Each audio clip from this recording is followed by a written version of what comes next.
সাহায্য করবেন, কি বলবেন? প্রথমেই আপনাদের মাধ্যমে আমি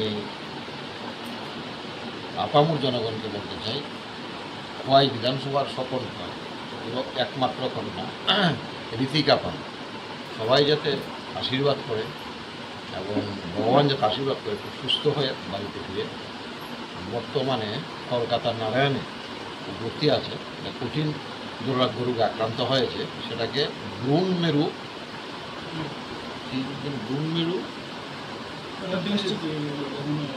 এমিনিয়া, ব্রুন মেরু অ্যাডমিনিস্ট্রেটিভ এমিনিয়া। এটা খুব কম পার্সেন্টেজ লোকের হয়। যাই হোক, দুর্ভাগ্য। এই জায়গায় উনি চেষ্টা চালাচ্ছেন, বাবার একমাত্র মেয়ে স্বপনলাল চেষ্টা চালাচ্ছেন। চেন্নাইতেও চিকিৎসা হয়েছে, কিন্তু এখনও যতটুকু উন্নত হওয়ার এই জায়গাতে যায়নি।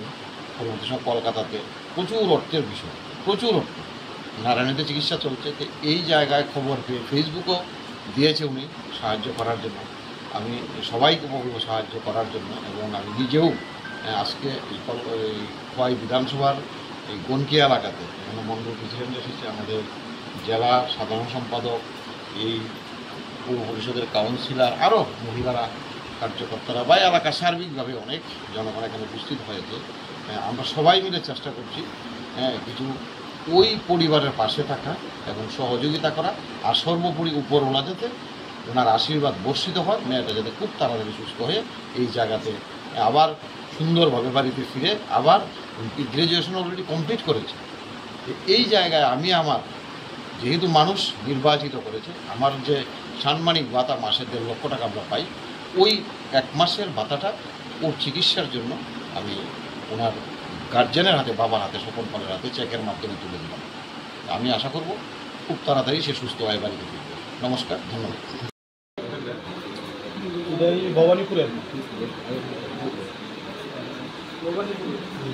যেটা করতেছে এটা মেয়ের বিশ্বাস হয়েছে, আর ডক্টরও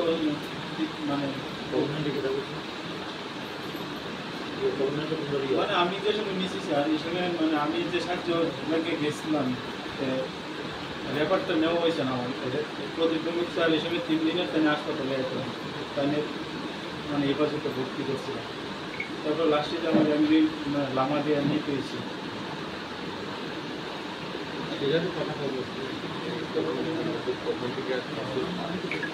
ব্যাপার নিয়ে বা